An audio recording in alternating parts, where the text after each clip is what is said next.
Good afternoon, ladies and gentlemen. I'm Kapila Priyadarshana, working as a Deputy General Manager, Operation at Sierra Cable PLC. I will briefly introduce our company first.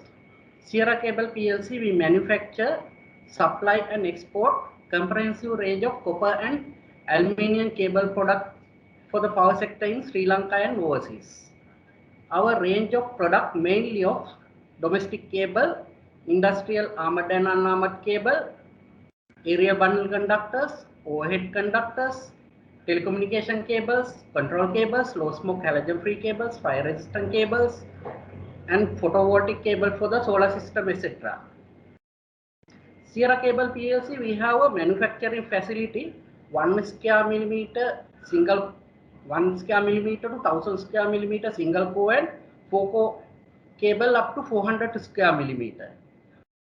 We are the only company in Sri Lanka which has a overseas cable manufacturing facility. We have cable manufacturing plant in Kenya and Fiji.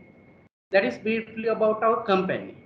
Today topics that we are going to discuss is key factors driving cable selection and application in varying projects.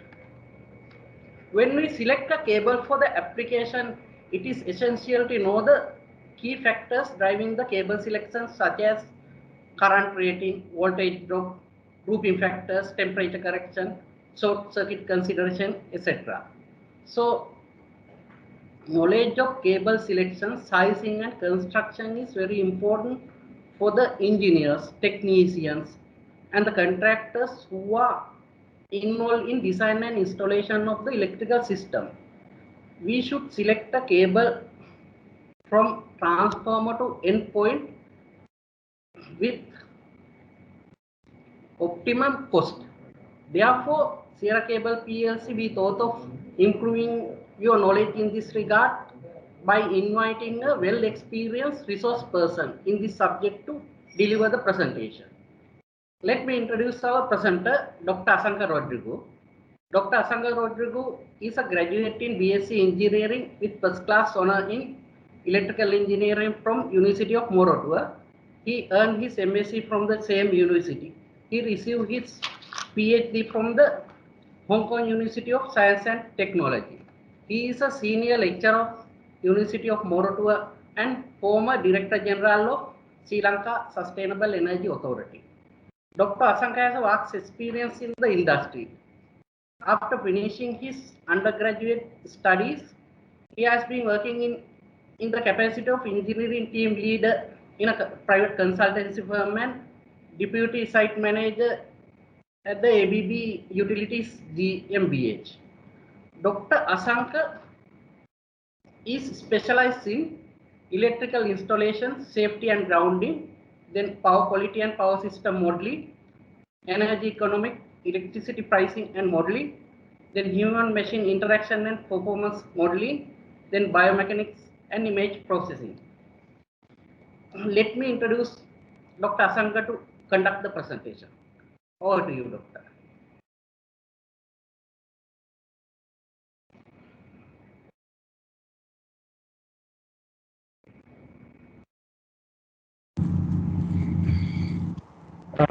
Thank you very much, and thanks for inviting me, Harsha and the Sierra team, for this webinar. I think you all can see me.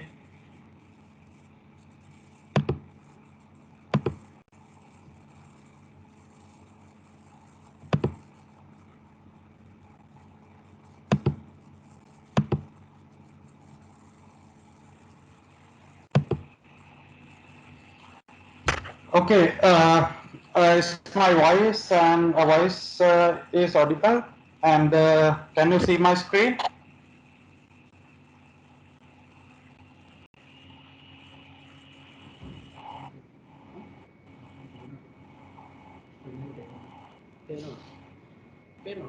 We can see. Yeah.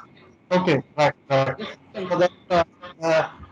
So first of all, as I said, thank you very much for inviting, and I hope all the participants are in the electrical installation sector, so that they have a basic understanding about what we are talking and what I am going to discuss today. So today's my task is to give some kind of a basic introduction about how to do proper selection and sizing of cables. So as at the initial introduction introduced, this is one of the key factor or the key things in any given installation where you have to size and select cables in a proper manner. And especially when you look at in Sri Lanka, we are following the BS 7671 or the IET wiring regulation, especially for the low voltage application. So that is the standard what we are following.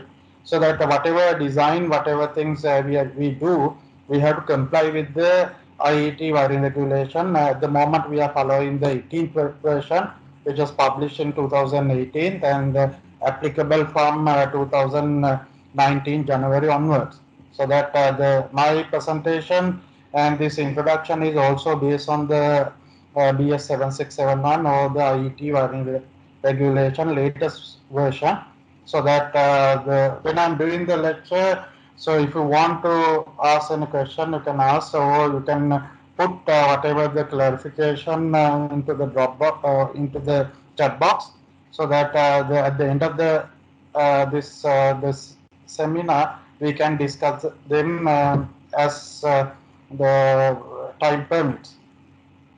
So let's move into this very important subject, the sizing and selection of the cable, what is the basis and how we can do this one. So before going into this one, as you know that, so when you look at the low voltage cables, there are various kind of low voltage cables available in the market. So there are different manufacturers and the different type of cables are available in the market. So that it's your responsibility to select appropriate cable for appropriate that particular application, so that you should know in and out of this the cable and the cable details.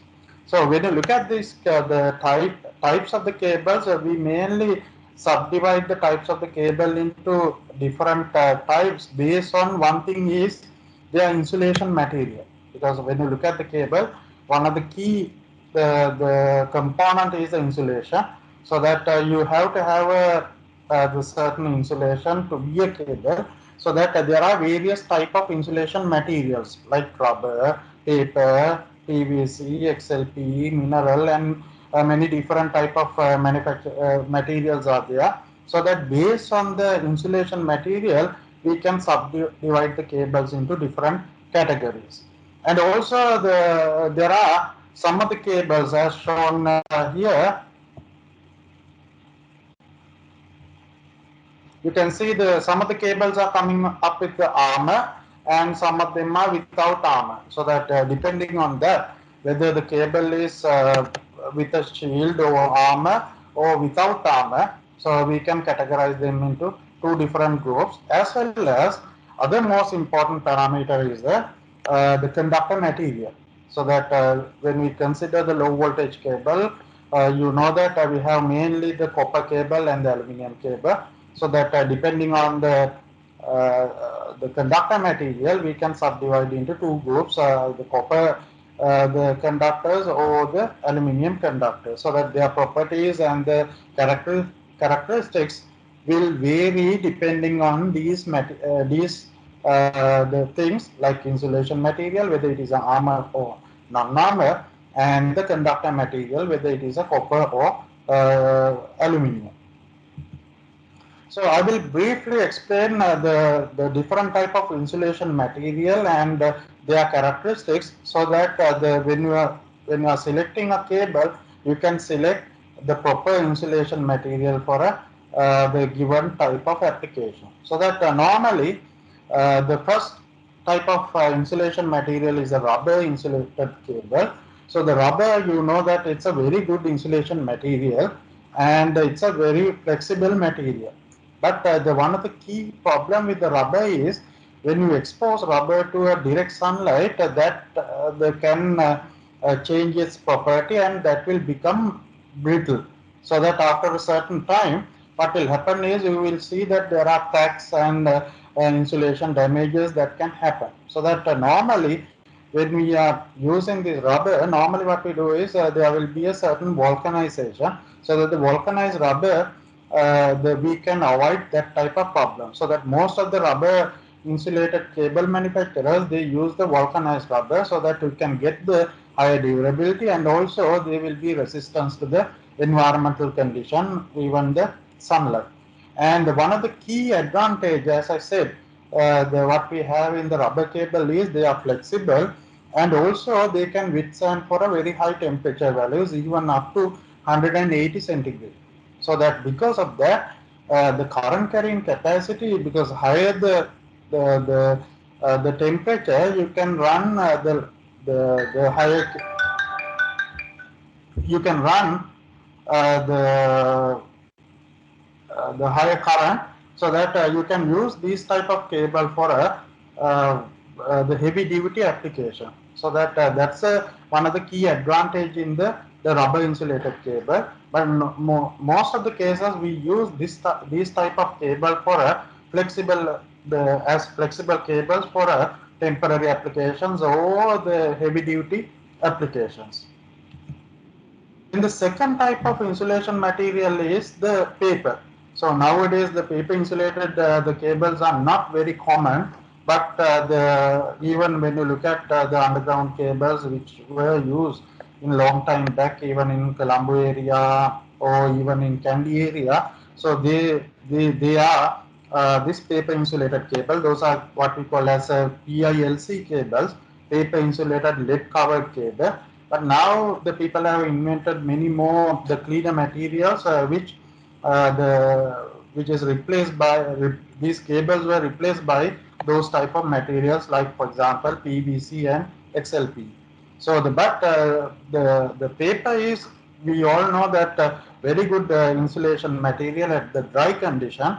But one of the key problem with the paper is if you get moisture, so if they absorb moisture, then this insulation property reduces, and because of that we need a very special type of the joining and the termination kits for these type of cables. So that because of that, very rarely nowadays we are using this paper insulated cable, but there are certain applications or certain locations we can find out these type of paper insulated the lead covered cables. And nowadays, the one of the commonly used low voltage insulation material is polyvinyl chloride, so the PVC. So the PVC is a very clean material, and normally we can use it for the medium scale or the low scale, not very heavy duty applications, but for the medium and the low scale applications. And one of the characteristics in this the PVC is, so they can withstand up to about 70 degrees centigrade. So that if the temperature goes beyond that one, so the insulation property get damaged. And also the normally the PVC cables you cannot operate below 5 centigrade as well. So that in between 5 centigrade to the 70 centigrade, you can operate these cables. And as I said, this is a very clean material, and also when you look at the cost, so the cost is also the lower compared to many different other type of insulation material. So that because of that, these PVC cables are very popular in low voltage applications. Give me 1 second.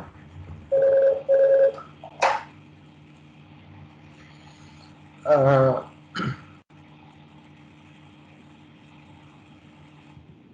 Okay, the second type of the very commonly used insulation material is this cross-linked polyethylene the insulations. When you look at the cross-linked polyethylene, it's an improved version of the PVC. We can say it's an improved version of the PVC, where it can withstand the little higher temperature than the PVC. So that normally this cross-linked polyethylene, they can go up to about 90 degrees centigrade. So that because of that, when you compare the PVC and the cross-linked polyethylene, the cross-linked polyethylene insulated cables, they can handle higher current than the PVC, because the higher the temperature, you can draw higher currents. So that because of that, normally if you have the certain space restriction and especially a high current carrying requirement, then generally we go for this cross-linked polyethylene, the cables. But one of the drawback in the cross-linked polyethylene is they are somewhat rigid compared to the PVC cable. So that because of that, you need to have a higher bending radius, and because of that, most of the cases, even in the low voltage applications, in a low range of cables, normally we are not manufacturing unless you make a special loader. Otherwise, when you look at all the cable manufacturers, normally low the cross section area cables they manufacture using PVC. But for the higher cables, when you want to handle high currents, you go for cross-linked polyethylene cable because the cost is high, as well as they have added advantage of the handling higher temperature values. And the next type is what you call as a mineral insulated cable. So these are very expensive, and we are normally using for a special applications. And here the most of these mineral insulated cable we call as a MIC cable, mineral insulated copper covered cables.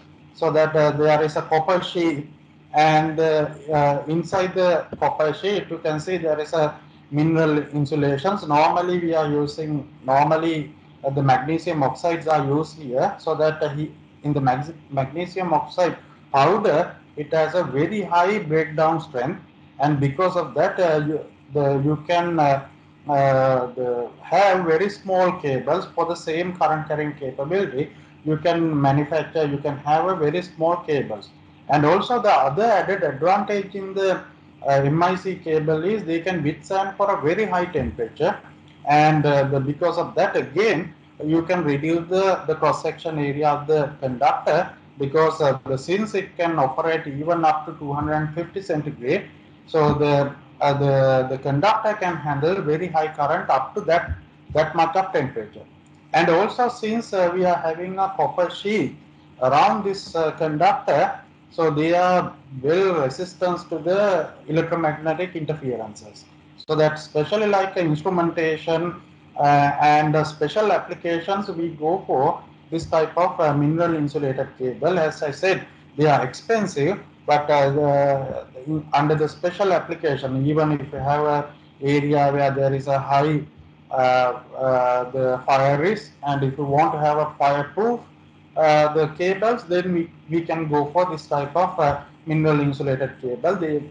Because they can withstand for a very high temperature values, they will not damage, because even outer cover is a copper outer cover, and inside we have a magnesium oxides which they can withstand for a very high temperature value, and also they are well resistant to the electromagnetic interferences. So that because of that, they have a very high mechanical strength, waterproofing strength, and the resistance to the radiation, and also they are corrosion resistant. And especially, as I said, the mineral insulated cables are very good, the type of cable. But one of the problem is, as I said, they are very expensive. And because of that, most of the cable manufacturers now coming up with different type of other alternative options. Some of them are coming as a fire retardant cable, and some of them are coming as a fire resistance cable. So when you look at these two words, there is a very specific the reason why the people are using this fire resistance and the fire retardants, because when you look at these two type of cables, their usages are different. So when you look at these two type of cables, fire retardant means they will not propagate the fire. If there is a fire in one location, normally if you use a normal type of cables, they can burn out and the fire can the propagate through the cable. But in the fire retardant type of cable, the fire retardant rated cable, they will not the propagate the fire, and also they are self extinguished, so that the fire will be the extinguished by themselves. So that because of that, so they will not propagate the fire. So that's the fire retardant type of cable. And the fire resistance means what we call as a circuit integrity cables, where if you sometimes even under the fire, you cannot disturb the normal operation. So if you want to have such kind of operation, then you have to go with the not the fire retardant but the fire resistant cable, where they will resist for the fire and they will not damage to the fire, so that and also we can continue the supply. So that's the main advantage in the fire resistance cable. Normally they are coming up with the mica tape, so that because the mica is a very good insulation material which they can withstand for a very high temperature value. So that because of that, even under the fire condition, the cable will not damage and the conductors will remain there without any short circuiting or any leakages, so that you can run your normal operation without any disturbances. But they are not everlasting, so that normally all these cables, the manufacturers are defining their width and capability, or the width and time, maybe something like the 180 the minutes or the 240 minutes. Likewise, different manufacturers, they have a different this resistance capabilities depending on their the insulation material. And most of these cables are coming up with the low smoke and zero fire. So there are different terminologies. Sometimes we call as a low smoke zero fire, or we call as the zero halogen, or we call as the low smoke the halogen free. Likewise, there are different terminologies, but all of them are talking about the same thing. That is the low smoke. When they expose to the fire situation, they will not generate smoke, as well as they will not generate any the halogen during this the burning process. So that those are the fire resistance and the fire retardance cable, or sometimes people they just call them as a fire cable. But so the basically there are two type of cable. One is the fire retardant cable, and the other one is the fire resistance cable. They have two different applications. Now let's look at those are the certain characteristics of the cable. Okay, one, as I said, one of the key parameter you have to decide is what is your insulation material, as well as you can check, you can use either aluminum cable or the copper cable, but the whatever type of cable you are using, so you have to size and select them properly. So that is the main thing. So that as per the BS 7671, there is a the guideline given how to select the cable. So that normally when you look at the manufacturer's data sheet, all the manufacturers they produce the specification sheet for any cable they manufacture. So that when you look at that the manufacturer's data sheet, they give the current carrying capability and the voltage drop for their laboratory condition. Normally they are tested for a laboratory condition, under the laboratory condition, and they give those values for the laboratory condition. But those cables, when you buy a cable from a market, so you can use it in even in Colombo area, or even in Nuvareli area, or even you can use the same cable in air conditioned room area, or even the boiler room area. So the likewise, so the depending on the location, depending on the site condition, you may use the same cable in different location. So that in that case, because the manufacturer gives the values or their specification for the laboratory condition, but that laboratory condition may not arise in the site condition. Site conditions are totally different to the laboratory condition, because in the laboratory condition you maintain certain, let's say 30 degrees centigrade or 20 degrees centigrade, whatever temperature value you can control that value and you can keep it there.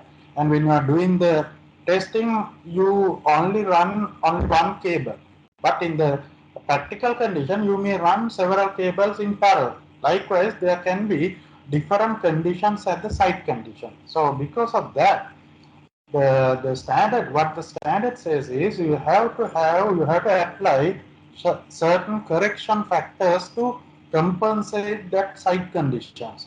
So those are normally there are large range of the correction factors. One is, as I said, the installation method. So that, as I said, in the laboratory condition, you may test it for a particular condition.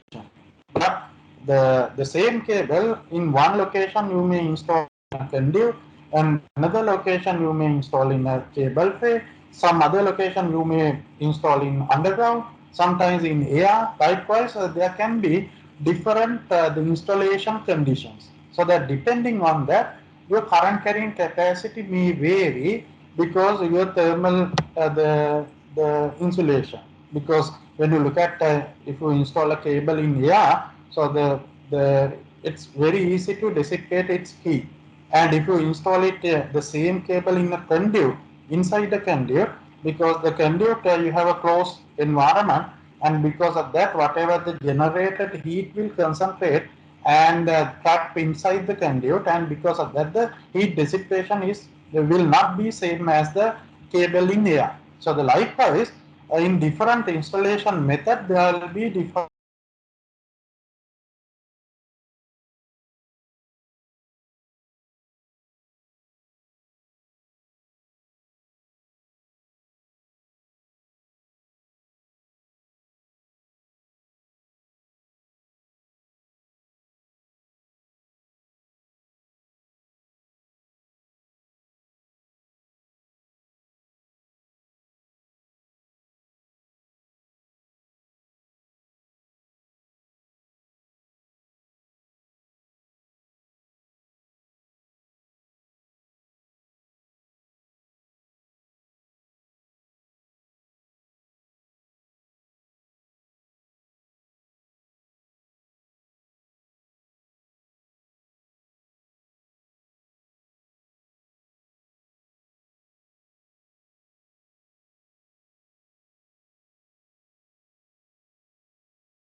There is an interruption in the system. Sorry for that. Be patient for few minutes. We will rectify it immediately.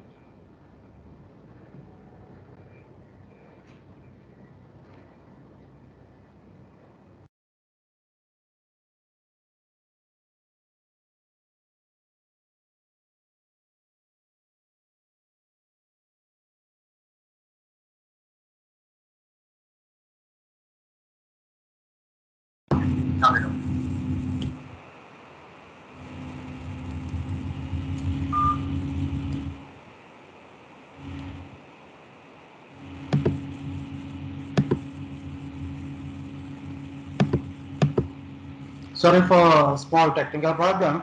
So I will continue from this point. Now, as I said, the manufacturer may give the certain the technical parameters for their laboratory condition, but depending on your site condition, you have to apply certain correction factors.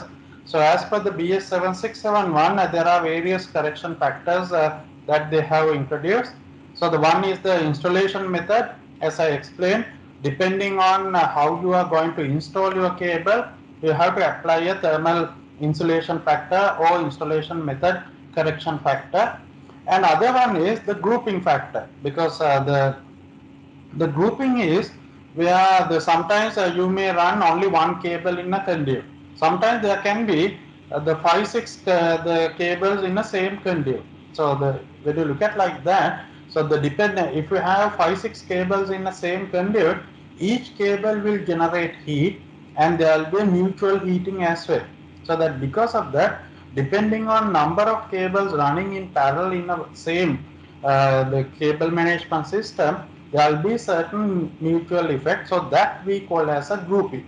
So that depending on the number of circuits or the number of cables running in parallel, so you have to apply the grouping factor or the correction factor for grouping. And the third one is the ambient temperature. So that depending on the environmental temperature so of the site. So the sometimes okay, for example, in a normal condition in Colombo area, you will get something like a 35-34 maximum temperature. And when you go to some other area, So the depending on whether if you install the cables in outdoor environment, sometimes the cable temperature might go up to about 50 centigrade. Likewise, and different locations, depending on your operation requirement and the environmental condition, there can be different ambient temperature. As I said, because the manufacturers are testing their cables at the laboratory condition or normally 30 degrees centigrade. So if you are planning to operate the cable in a different temperature value, then you have to again apply a correction factor that we call as a correction factor for ambient temperature, CA. Then either you can use the fuses or the circuit breakers to protect the cable, so that depending on that there will be certain the correction factor, so that we call as the correction factor for protective device, CC. So that normally if you are using MCB or the circuit breakers, this correction factor is 1, but if you are planning to use fuses, in the correct, you have to apply this 0.725 correction factor. So that other than that, all the others, depending on the site condition, you have to select correct correction factor. And the BS 7671 gives a guideline how to select these correction factors, so that your ambient temperature, grouping, and the thermal insulation, everything is given in the standard. So I'm not going to show everything, but just to give you some idea. So now, as I said, either we can have the thermosetting, or normally what we call as a thermosetting or thermoplastic. So the normally when you look at the PVC comes under the thermoplastic, and XLPE comes under the thermosetting. The material you can see the normally, so all these the cables are generally tested for a 30 degrees centigrade.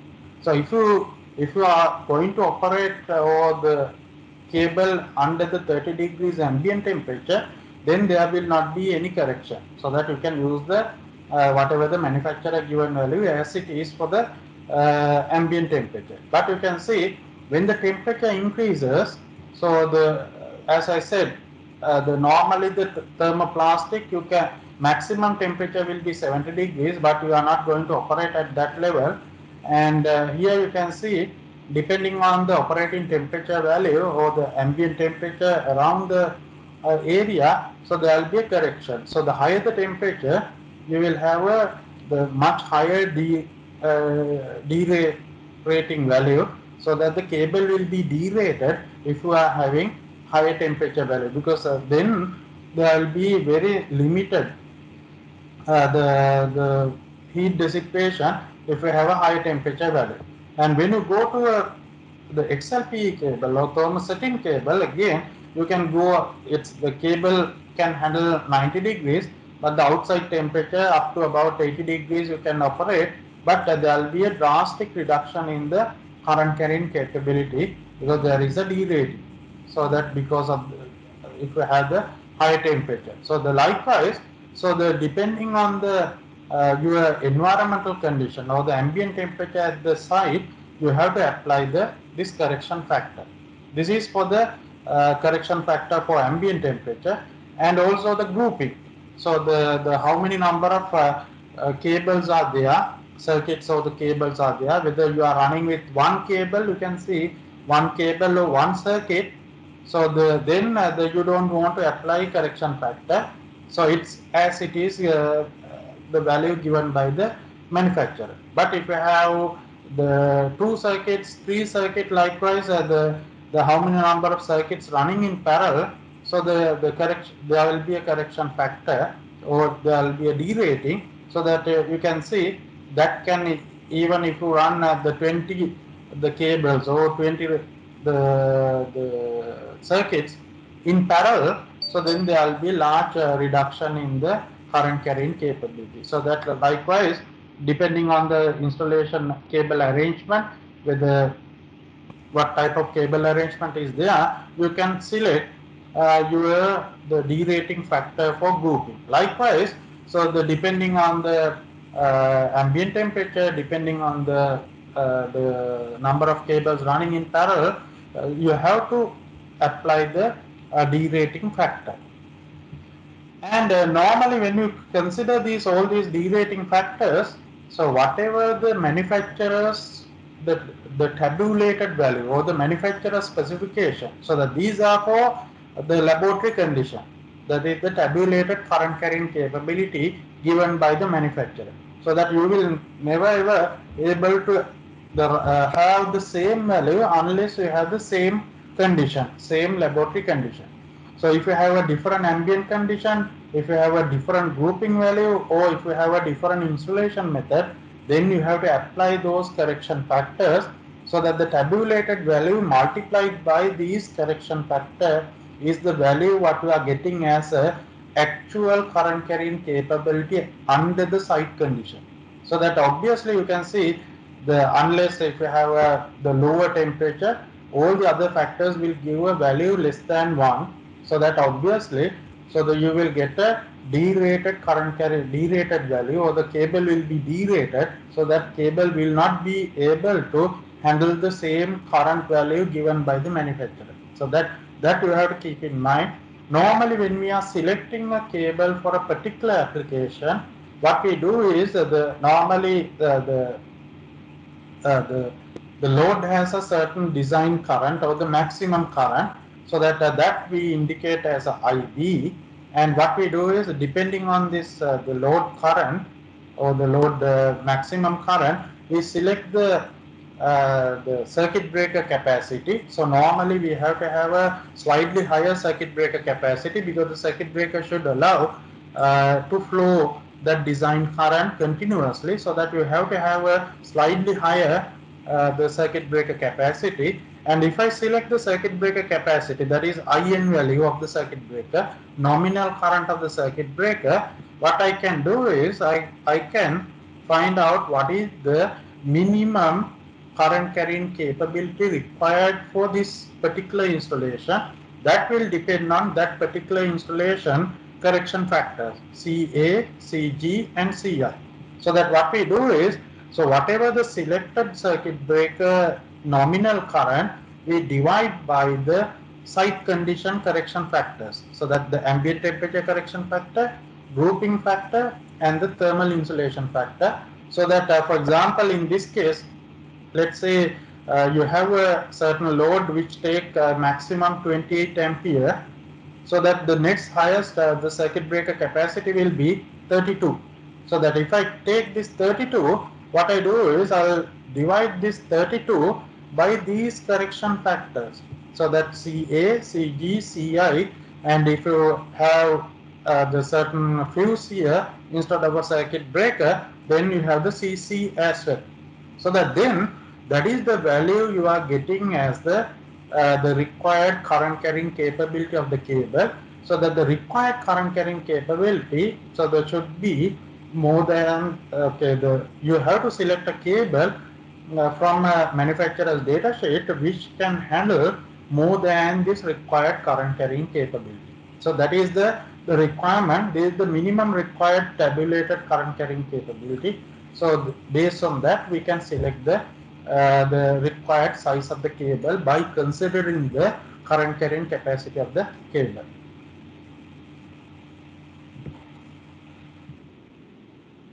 Then the one of the question most of the time people ask is there can be AC cable or DC the circuit, so AC circuit or DC circuit.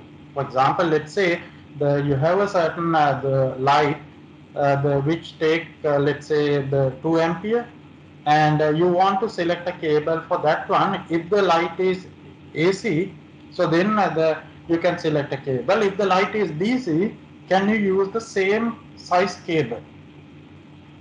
If I ask whether I can use same cable for AC circuit and the DC circuit, what is your answer? So in terms of the current carrying capability, you have to keep in mind, because what we are looking at is the current carrying capability.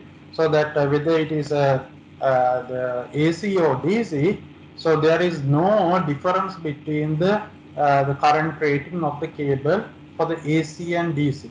So that when you look at even for the BS7671, there is one of the table which I extracted from the standard. You can see there are different type of installation method. Of course, for different installation method, you will get different current carrying capability. But you can see here, when you look at here, you can see AC or DC. So when you look at the single phase AC circuit or the DC circuit, so the both are giving the same amount of current carrying capability, same amount of current carrying capability. But when you go for 3-core or the 3-phase circuit, there will be a reduction. But when you compare the AC circuit and DC, single phase AC circuit and the DC circuit, so when I select a particular size of cable, they are giving same current carrying capability for both AC and DC. There is no difference. So that you have to keep in mind in terms of the current carrying capability for a single phase AC circuit and a DC circuit.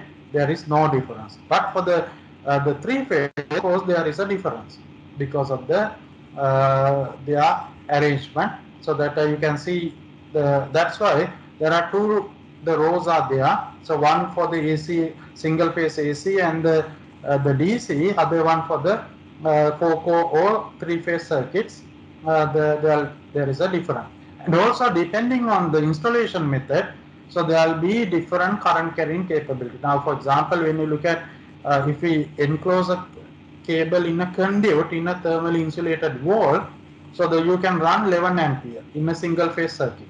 But if I install the same cable in a free air, so that is in free air, not in a conduit where you can dissipate heat very easily, same cable, 1 millimeter square cable, here I can handle only 11 ampere, but here I can handle 17 ampere. Likewise, depending on the installation method, so your current carrying capability varies, but AC and DC, there is no difference. So that is the one parameter you have to consider. The second parameter you have to consider is the voltage drop. The voltage drop you can calculate. Generally, the manufacturers are giving the voltage drop per ampere per meter. That is, if I take a particular sample of cable and if I take a 1 meter length of that cable and run 1 ampere current, what will be the voltage drop in that 1 meter distance? So that is what we call as a voltage drop of the cable, that is given by per ampere per meter. So that if you run particular design current through that cable, this is your design current IB, and if the cable length is L, so that this voltage drop is given by the millivolts per ampere per meter. Since this is millivolts, so that you can to convert it to a volts, you can divide by 1000, so that that will give me what is the total voltage drop in that particular cable if I draw IB current in a L length. So that is the voltage drop calculation. And even otherwise, what I can do is, if I have a particular cable, so that the manufacturer gives us what is the voltage drop, so that we can find out what is the maximum length we can have that particular cable. The same thing, then you can get the maximum length by multiplying this the VC multiplying by 1000 divided by this is the voltage drop per ampere per meter, this is IB. The same equation I can reorganize to calculate the maximum allowable length as well. So that when you look at the normal the condition for any installation, the BS7671 gives the maximum allowable voltage drop for any type of cable. Normally for the lighting circuits, so the maximum allowable voltage drop is 3% from the distribution board. And if it is a private the supply, so if you have your own transformer and if it is a private supply, then you can even allow up to 6%, but normally you have to maintain 3% voltage drop. That is for the normal condition. And for the other users, other power circuits and all the others, So you can go up to 5% if it is a normal supply, the common supply, and if it is a dedicated supply from a private for a particular application, then you can go up to 8%. So that this is the latest the voltage requirement mentioned in the BS7671 18th version. So that those are the generally the maximum allowable voltage drop for any given circuit. So now, as I explained, when you look at this, the voltage drop. So, is there any difference between the AC circuit and DC circuit? Will there be same voltage drop or the different voltage drop? Now, you can remember current carrying capability AC and DC, you have the same value, but for the voltage drop, it's not, because when you look at the voltage drop, the in an AC circuit you have both inductance and the reactance, or the resistance and the reactance component. But for the DC circuit, you are getting only the resistance component, not the reactance component. So because of that, the if I look at now, this is the current carrying capability. As I told before, AC and DC, no difference to the current carrying capability. But when you go to voltage drop, you can see there is a different column for the DC circuits, because for the DC circuit there is a difference voltage drop because this consider only the resistance, but the AC circuit consider both the resistance and the reactance, so inductive capacitive component. So normally for the small cables, so they are almost same. You can see here in these two conditions, the single phase circuit and the DC circuit almost same, but you can see when you go higher and higher, the higher sizes, there will be significant inductance component, and because of that, here you can see this is 0.46 millivolts per ampere per meter, that changes to 0.5 millivolts per ampere per meter. This is your total impedance value. You can say that impedance comes from the resistance component and the reactance component. So that when you look at the manufacturer's data sheet, you will see this type of a table for a voltage drop. So from that, so if you are using the DC, you have to use this column, and if you are using AC, depending on either it is a single phase or three phase, you have to select the proper the voltage drop, the values depending on your size of the cable. You can select what is your voltage drop, the depending on the impedance value. So that this is the basically the impedance value given in other terms as a voltage drop. Now you can see for the current carrying capability, no difference. The voltage drop, there is a difference. Then the other thing is, when you look at the AC and DC, will there be any difference for the insulation level? So that, for example, let's say if you have a 240 volts AC or 240 volts DC circuit, so can I use same type of cable for cable insulation for DC as well as AC? The voltage value same, you can see is a 240 volts AC and 240 volts DC. Both are same, but the can I use the same insulation level? Now in here you can see when I consider the AC, if you say 230 volts or 220 volts or 240 volts, that we refer as a RMS voltage. So that RMS voltage is, if we have a sinusoidal waveform, because AC means alternative waveform, this sinusoidal waveform, we define the RMS value. So that RMS voltage is 240.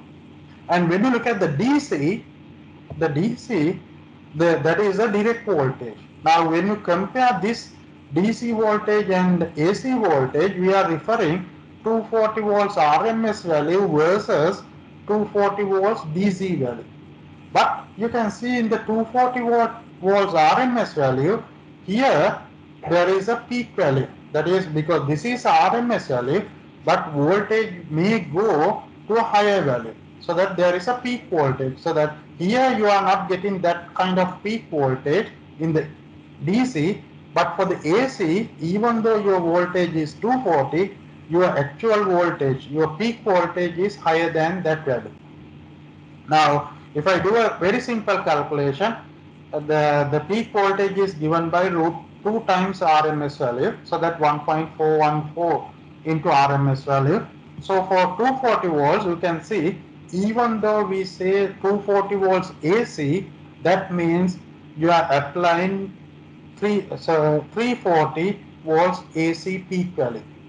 So that you can see this 240 volts AC means we are applying 340 peak value. So that because of that you need a higher insulation level.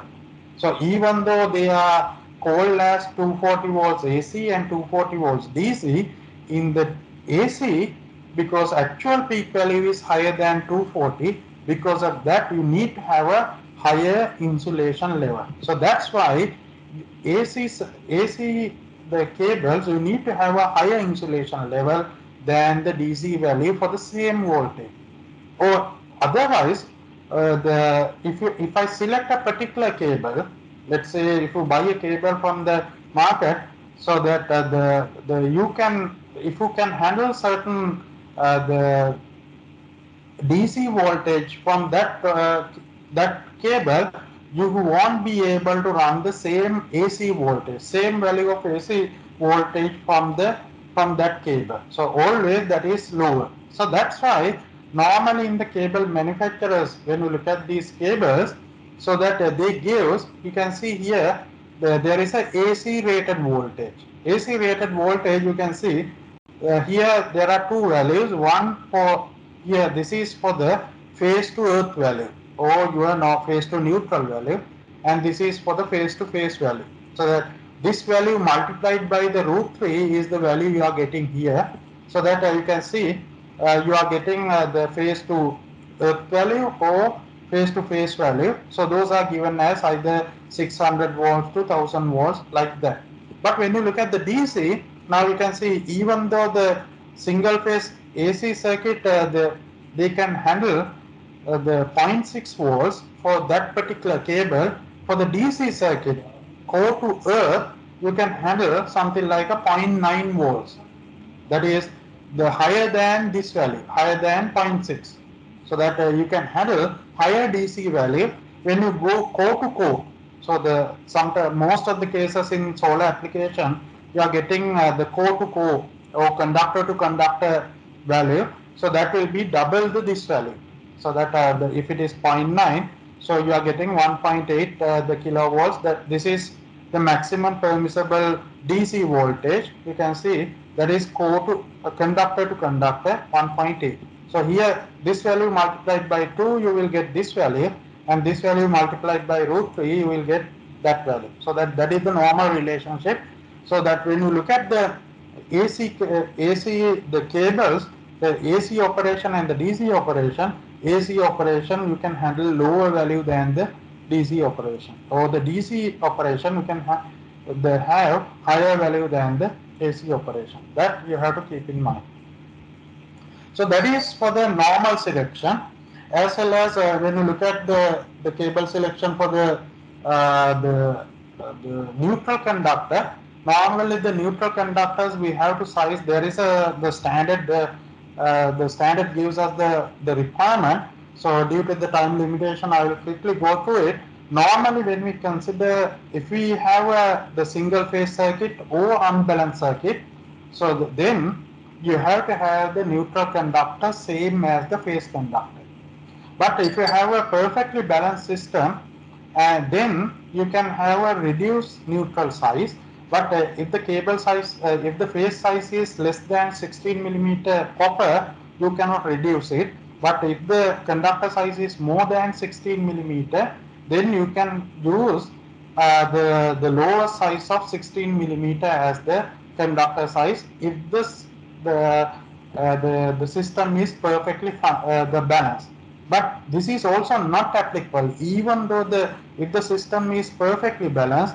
If you have high harmonic component, then again you cannot reduce the neutral conductor. So that Normally, you cannot reduce the neutral conductor. So the neutral conductor can be reduced if the system is perfectly balanced.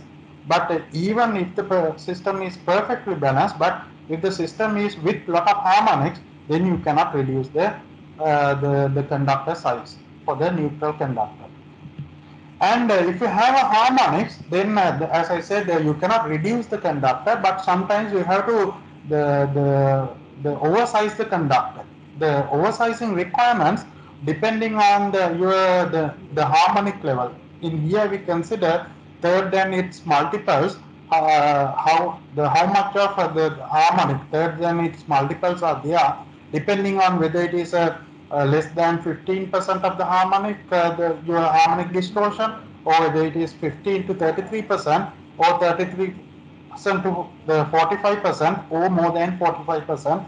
So there are derating factors you have to apply. So that other than those what we have discussed, like installation method and the ambient temperature grouping, other than that there is an additional correction factor. So that additional correction factor you have to apply if you have higher harmonic content. So that if your harmonic content is less than 33%, you can take the phase conductor as a reference, and then you can size the neutral conductor. But if your harmonic content is more than 33%, then you have to calculate the neutral current, and then you have to apply an additional correction factor other than the normal correction factor for the sizing of your neutral conductor. So that this is the requirement as per the IEC. Now, normally when we are selecting this cable, so that in the cable, when we are selecting a cable, we are selecting based on their current carrying capability. So that the current carrying capability we define as a IZ. So that IZ we calculate by looking at what is the tabulated value multiplied by that value by the correction factors. Now, when we are selecting a cable, always you can see the when we consider our design current or the maximum current of the circuit, always your IZ should be higher than design current. And what you do is you select first you select decide your maximum current value, and you select the circuit breaker nominal current value of the circuit breaker, and based on the nominal current value you decide your the current carrying capability of the cable, current carrying requirement of the cable. And when you are selecting this current carrying capability, because in order to protect the cable against the short circuit, there is a the certain empirical value. Empirical value means it's a experimentally the derived value, but now it's a standard value. So that you have to have your when we consider when we select a circuit breaker always, if we select let's say 60 ampere circuit breaker, there is a actual tripping current that we call as a I2. So that the always we have to select this the 1.45 times IZ more than I2. So that is a requirement. So when we are selecting the cables, we have to follow this requirement. As per the IEC, this is the summarized version of the selection of the cable. So that you have to select the cable the higher than the load as well as higher than the circuit breaker capacity. So that the you don't want to increase in the unnecessarily, because higher the size you have to spend the cost of the cable will be higher, but you have to select the to match with those requirements. Now as example, so when we are selecting cable, I have selected a very small example to show you how we can select the cable. Now for example, when you look at the solar PV system, why I have selected this one is because we are getting both DC side as well as AC side. So that we are involving with AC side AC cable selection as well as DC cable selection. So when we are selecting this the cables for the solar PV system, there are certain the requirements we have to fulfill. So normally when we look at this one, you can see the interface here is the the inverter. So that the inverter decide, so the what will be your design current and what will be your the income in DC side, the currents and voltage. So that when you look at the inverter, you select the inverter based on the maximum DC voltage and the DC current, as well as what is the output requirement of the inverter. So now you can see when you look at this inverter, you will see output side, AC side. Mainly you have to look at what is its maximum current value, so that there are different models are there. For different models you can see there are different current values. So this is the 21.25 watt kilowatt, and this is 25 kilowatt, this is 31.25 kilowatt. So that for different inverters there are maximum the current value. So that is your design current. That is the maximum current that the inverter will give out. As well as in the DC side, you can see one thing is there is a maximum voltage that will depend on your solar PV the output.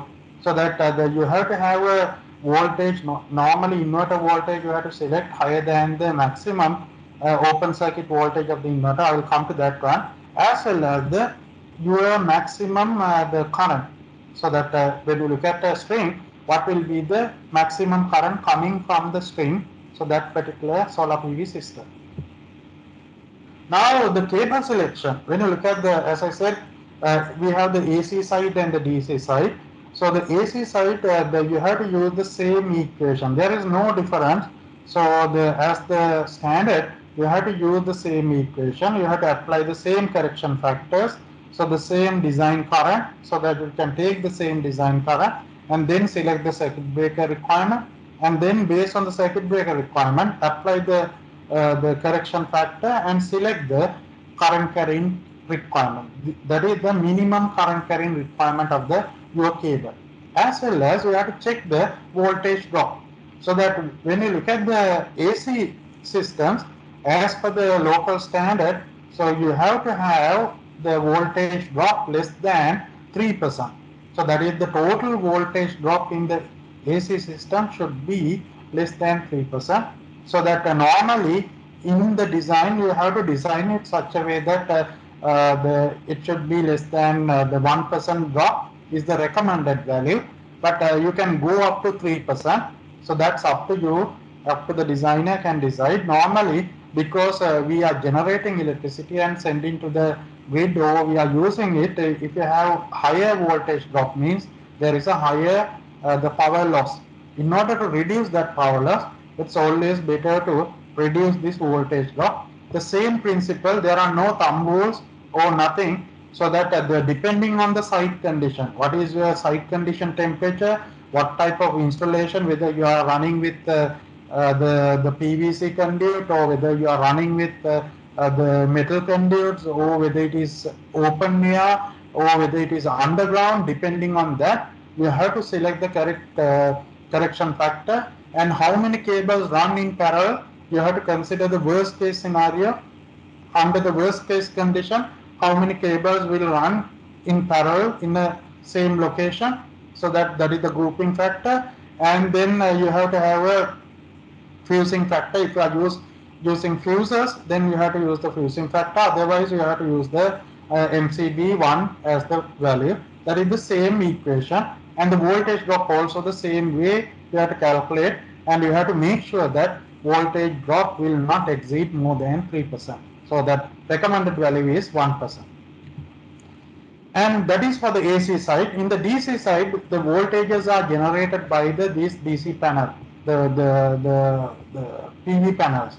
So there are various type of PV panel. There are monochrome, polychrome, and thin film. Likewise, different panels are there. But you have to keep in mind, when you look at these PV panels, the manufacturers are defining, so they are current carrying current characteristics, current voltage characteristics. So that will be a curve, something like that. This is VI characteristics, and here we are defining two most important parameters that is normally gives by the manufacturer. One is the short circuit current value, other one is open circuit voltage value. Short circuit current is the maximum current that the PV panel can generate. and the open circuit voltage is the maximum voltage that the PV panel can generate, that is under the normally open circuit condition without any connection open circuit condition. So that likewise we have to get those values first from the manufacturer's data sheet, and as per the standard what it says is, because these panels are anyway we are installing in the outdoor environment, so that you have to have, when you look at this open circuit voltage and the short circuit current values, what the standard says is when you are selecting cables you have to always have a safety factor. So that for the DC side, you have to have voltage safety factor as a 15% and the current safety factor as the 25%. So that there are these two factors are there. So that always all your design, so that all your component, insulation level of the cable, your the circuit breakers, your isolators, their voltage value, their current rating, everything you have to decide based on these values. These are the values, so that it's not the short circuit current value, but short circuit current value multiplied by the 1.25, or you have to have an additional 25% margin. So that when we consider the solar PV system, so generally you have strings, these type of strings are there, and then you have a parallel connection as well. Ultimately, that may go to your inverter system. So that when you look at this one string, so they will generate certain current value. So that, and also the within the string there is a certain voltage value. So that voltage value is the open circuit voltage of the string, and when we look at this each and every modules, so that the total open circuit voltage of the string will be the open circuit voltage of each module multiplied by number of modules. So that for here, let's say 1, 2, 3, 4, 5. 5 modules are there. So that manufacturer gives us what is the open circuit voltage of this the panel. So that open circuit voltage should multiply by the number of panels multiplied by the 1.15, that is the additional 15% is your the voltage of this system. So that when you are selecting your cable, the cable should have the insulation level for this voltage.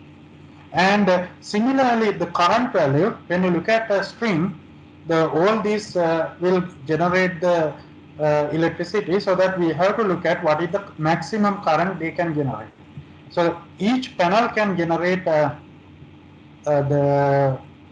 short circuit current, so that you can see when you look at this the string, so there will be, when you look at the one string, the current carrying capability for one string will be, here you can see, n minus 1 times that short circuit value, because n means number of strings, and you will get the total number of current coming from the string. So why we are getting this n minus 1 means, so for any situation normally they should give the current to the inverter, but if there is a short circuit or any abnormality happens, all these string can feed to that location. So that if there is a certain failure here, so this string can feed to here, this string can feed to here, that string can feed to here. So that you can see I have 4 strings, but the 4 minus 1 string will feed to that location. So that because of that, so there is the standard says us we have to consider n minus 1 times that string current multiplied by 25% margin as the current requirement for that particular string. And when we consider the main cable, normally these are going to main combiner box, and when you look at the cable coming from this location to the combiner box, again we have to consider that one, that is the voltage is you have to open circuit voltage multiplied by m, and the current for the string you can see that is n minus 1, but for the main cable it's n, because all these strings can give the current. So that that will be here, that will be 4, so that the short circuit current multiplied by the 4 is the total current coming here. So that multiplied by 1.25 is your design current. So that all your correction factors, everything you have to apply for this current value. So that's how we decide the current value for the DC side, or the current carrying requirement for the cable for the DC side. There are no thumb rule, so that depending on the particular type of arrangement, you have to look at the proposed arrangement. Based on that, you have to calculate what is the maximum current and the maximum voltage, and you have to select your cable according to that requirement. And there is another other thing. Normally, the solar PV cables means, so generally they are coming with double or reinforced insulation. So as per the standard, so if your DC voltage is more than 120 volts, then it's mandatory to have this double insulated cables. So or reinforce the insulated cables, so that because if one insulation failure, there will be a additional insulation, so that we can minimize the electric shock situation. And as well as, okay, when you are selecting cable, as I told you before, even for this cable, other than the current carrying capacity requirement, you have to make sure that within the DC side also the total voltage drop is less than 3%. So that will depend on your length of the cable. So if you have a larger length, then you have to select the cable such a way that its voltage drop will not go more than 3%. But normal design practice is to reduce it to 1%. That is the normal recommendation. But the requirement is 3%. And also, when you look at this cable installation, there is another things I want to highlight, that okay, there are different type of cables in a particular installation. There are certain very sensitive cables which are carrying very sensitive signals, and sometimes you are having certain cables which are generating lot of interference signals like harmonics. So that if you want to run both interfering signals and the sensitive signals in the same location, in the same pathway, then there are minimum requirements or minimum separations you have to maintain. So that when you look at these cables are categorized based on the classes, the class 1 to class 4, there are 6 classes. 5 and 6 are basically allocated for a medium voltage and high voltage. 1 to 4 are allocated for the low voltage and ELV systems. And the 1 means very sensitive, the cables, or the cables carries very sensitive signals, and the 2 means normally slightly sensitive, and the 3 means the cables which are carrying highly interfering signals, sorry, slightly interfering signal. 4 means highly interfering signal. So that when we are arranging these cables, there should be minimum separation. Now for cable the class 1 and 2, you have to have at least the 150 the 150 millimeter separation. Now when you look at 1 and 3, you have to have a 450 millimeter separation. And if I take a very strong the interference signal and very sensitive signal like that 1 and 4, you have to have a 600 millimeter separation. So that's basically you can see the 2 feet, at least 2 feet separation should be there. So if you have cable, so that when you are arranging them, you have to make sure that they are arranged such a way that there will not be any parallel. And these values are normally for up to about the 30 meters. If you are going more than 30 meters, then you have to reduce this value by additional the lengths. So that likewise, so there are certain requirements if you are running these cables in the same location, in the same pathway. So there are certain things you have to follow. And as a final remarks, in a general condition, when you are installing these the cables, you have to make sure that you are not running the same these cables with the other type of services like gas, air, or even air condition, those type of things. You have to have a separation, so that you have to have separate enclosures. For electrical services, you have to have a separate enclosure, and other services you can have a separate enclosure. And there should be a sufficient the separation, and we have to avoid the interferences, as I told you, because if you have, let's say, your the signaling cable and the power cable, if they are running in parallel, so if the power cable introduce certain type of harmonics and the interferences, that can interfere with the signaling cable. So that you have to reduce those type of interferences, so that you have to have a sufficient separation between different type of cables. And also you have to make sure that they are the if there are any ionization radiation, then you have to have the certain type of precaution for those type of cables.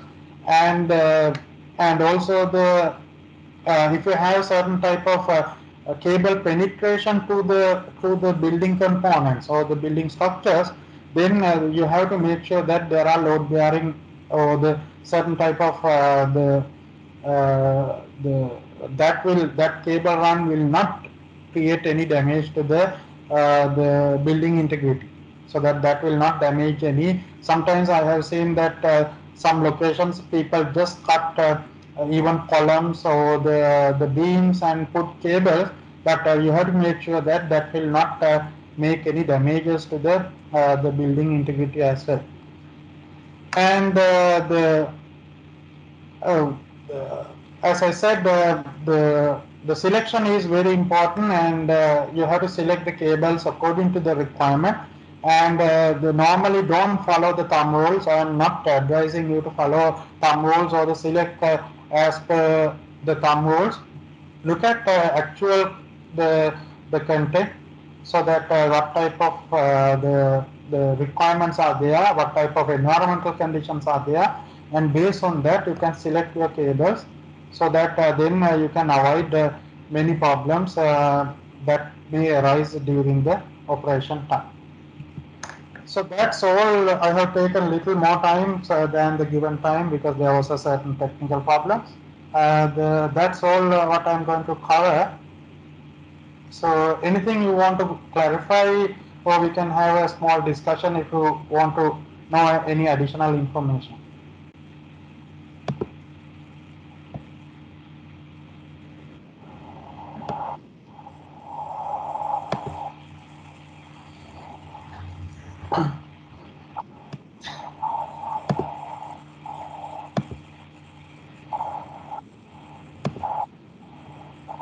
Thank you so much for your interest and attention. Now the session is open to the invitees to raise your question.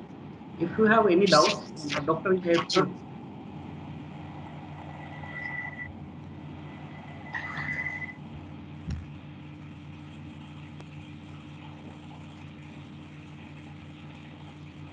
So you can ask questions either in Sinhala or English, no matter. So that I will try my best to give the answers based on my knowledge. So that it doesn't matter whether it is in English or Sinhala. You can ask. Unfortunately, I cannot understand Tamil, but you can ask questions either from Sinhala or English.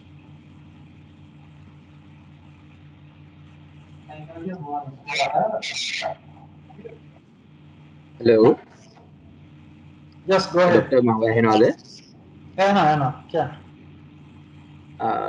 Doctor මේ පොඩි ගැටලුවක් තියෙනවා. අන්නාමඩ් cable direct බැරි කරන අවස්ථා තියෙනවානේ practically pipe ඇතුලේ. ඔව්. ඒ වගේ වෙලාවට කේබල් සිලෙක්ෂන් එක කරන්න ඩිරෙක්ෂන් එකක් කෝඩ් එකේ තියෙනවද අපිට? කේබල් සිලෙක්ෂන් එකට කරන්ට් කැරින් කැපැසිටි එක බලන්න ඩිරෙක්ෂන් එකක් තියෙනවද? ටේබල් එකක් ඩෙසිග්නේටඩ් ටේබල් එකක් ඒ වගේ අවස්ථාවකට කේබල් සිලෙක්ට් කරන්න. ඒ කියන්නේ අන්ඩර්ග්‍රවුන්ඩ් කියලා යනවා නම් එහෙම අන්ඩර්ග්‍රවුන්ඩ් කේබල් වලට වෙනම වගේ තර්මල් ඉන්සුලේෂන් එක අනුව D rating factor එකට තියෙනවා වෙනම ටේබල් එකක් මේ BS7671 එකේ. ඒකට ඒක පාවිච්චි කරලා කරන්න පුළුවන් එකම එක වාගේ අර මෙකැනිකල් ප්‍රොටෙක්ෂන් එකට ඔයාලට කන්ඩියුට් එකක් වගේ එකක් දාන්න පුළුවන්. නමුත් ඒක කන්ඩියුට් එකයි ඒ කියන්නේ මේ අන්ඩර්ග්‍රවුන්ඩ් එකේදී ඒ තියෙන කන්ඩිෂන් එක අනුව එතෙද්දී තර්මල් ඉන්සුලේෂන් එක බලලා කියන්නේ කන්ඩියුට් එකට ඇඩිෂනල් මේ D rating එකක් දාගන්න වෙනවා. එහෙම තමයි ඒකට දීලා තියෙනවා thermal insulation එකට මේ table එක standard එකේ. ඩොක්ටර් කියන්නේ thermal insulated wall කියන concept එකේ තියෙන මේ current carrying capacity තමයි ගන්න ඕනේ නේද? වෙන්නේ ඔව්. අරගෙන additional D rating factor එක දාගන්න වෙනවා underground කියන එකට. pipe එකට යද්දී. හරි. දෙවෙනි එක සර් දැන් grouping factor select කරන table එක table 4C1 එකේ note 1 විදියට දාලා තියෙනවා මේක මේ දීලා තියෙන values දීලා තියෙන්නේ equally loaded these factors are applicable to uniform group of cable equally loaded කියලා. ඒක හරියට ඉන්ටර්ප්‍රිට් කරගන්නේ කොහොමද කියලා පොඩි ඩවුට් එකක් තියෙනවා. ඒ කියන්නේ දැන් එක්සැම්පල් එකකට ගත්තොත් මොකද ගන්න අපි cable management system එක්කෝ අපි ගන්නේ මේ ඒ කියන්නේ කොච්චර මල්ටි කෝ කේබල් ගානක් තියනවද එහෙම නැත්නම් කොච්චර සර්කිට් ගානක් තියනවද කියලා.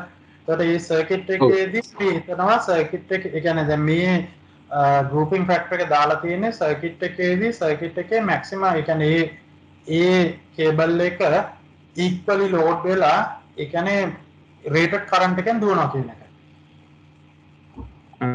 මගේ ඇත්තටම ඩවුට් එක තියෙන්නේ ඩොක්ටර් දැන් අපි assume කරමුකෝ 300 කේබල් එකකුයි 25 කේබල් එකකුයි දෙකක් යනවා කියලා මේ multiple runs. එතකොට 25 වලට මේකේ grouping factors දාද්දී equally loaded කිව්වහම 300 වල යන current එකට සමාන නෑනේ 25 යද්දී යන්න එතන තමයි මට ඩවුට් එක තිබ්බේ. equally loaded කියන්නේ අපි තුම දැන් මාක් කරේ සර්කිට් එක දැන් යාගෙන් එන ඉෆෙක්ට් එක අපි ගණන් ගන්න ඔතෙන්දී ඔය කතා කරන්නේ යාගෙන් එන ඉෆෙක්ට් එක කියන්නේ නිකන් හිතන්න සර්කිට් එකක් තියෙනවා කියලා සර්කිට් එක අන්බැලන්ස් සර්කිට් එකක් නා එක ෆේස් එක යනවා නිකන් හිතන්න 200 ඇම්පියර් අනිත් ෆේස් වල 100 යනවා කියලා. එතකොට ඒ එන ඉෆෙක්ට් එකයි ඊළඟට ඔක්කොම ෆේසස් වල 200 ඇම්පියර් යනකොටයි තියෙන ඉෆෙක්ට් එක වෙනස්නේ. ඔව්. එතකොට අන්නේ ඒ තියෙන grouping එකේ තමයි equally loaded මේ කියන එක concept එක එන්නේ. එහෙම නැතුව මේ current දෙකක් කියන එක නෙමෙයි මේ කියන්නේ නේද? නෑ ඒක නෙමෙයි. අපි assume කරනවා අර කියන particular the circuit එක equally load වෙලා තියෙනවා එයාගේ rated rating එකට වෙනකම් කියලා. okay. හරි හරි. Thank you.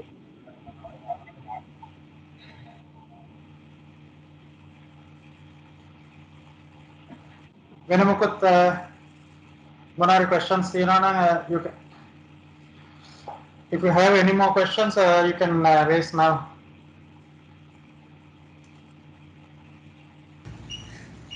Dr. Asanka, I am Lucian Fernando today. I came across a situation there was cables feeding the main switchboard was coming through a water well few meters away. So there were armored cables as well as few non-armored cables. So what we could do was that they couldn't isolate the water or seal it for the time being, but they were asking me whether you can allow these cables to be there for years inside water. I tried to get at DS standards to see, but I couldn't. I was not very clear. What is your idea? Or can you elaborate on that? Normally this if you have any type of cables which are underwater, then there should be a special characteristics. Normally they are called as the submarine cables or similar kind of characteristics should be there. I don't think the normal cables they can withstand for a very long time under the water condition. So all these are basically assuming that they are at the dry condition. They can be under the water, but not forever. So I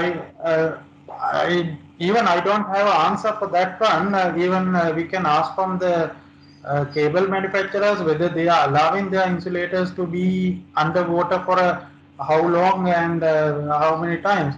Other than that, even I don't have an answer. My recommendation is because they are not designed for that type of situation.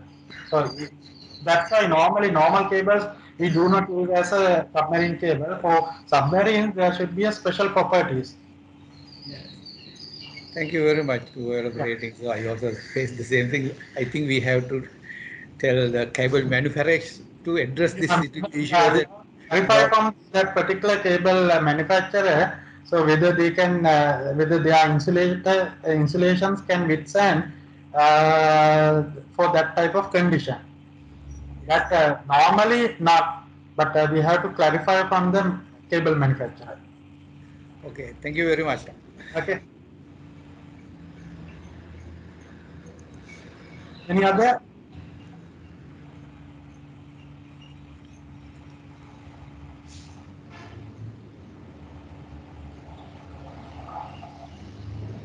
If not, we can conclude the webinar.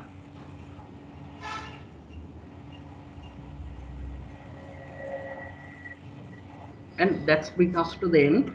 And I request you all to switch on your videos for us to take a screenshot.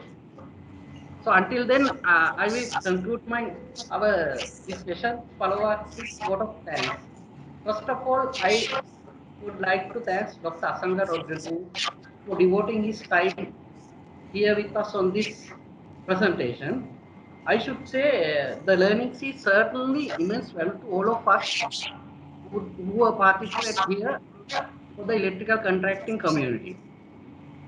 And Doctor, you have covered a lot of area within this limited period.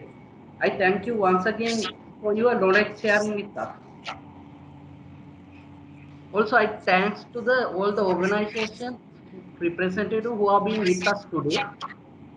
Also, I take this opportunity to thank Mr. Dinesh Bhatt for helping us to organize this event, and our CEO, Mr. Harsha Jayasinghe, for initiating this from our end for the benefits of all the electrical engineers, BP contractors, and the project implementators of all the magnitude. Finally, Sierra Cable as a social responsible organization, we take pleasure of hosting this event and be thankful to all of you for the cooperation extended to make this event success. Wish you all the best. Thanks.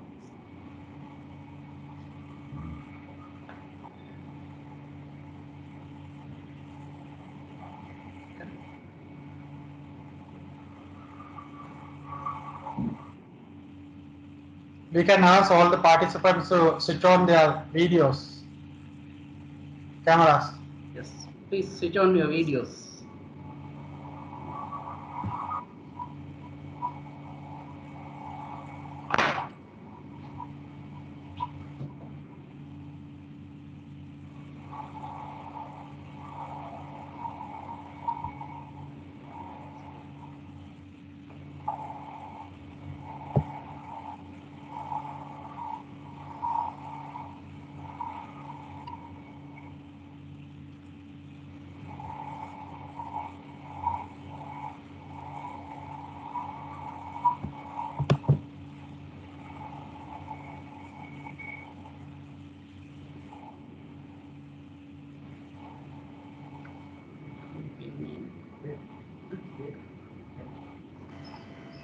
Thank you for your cooperation.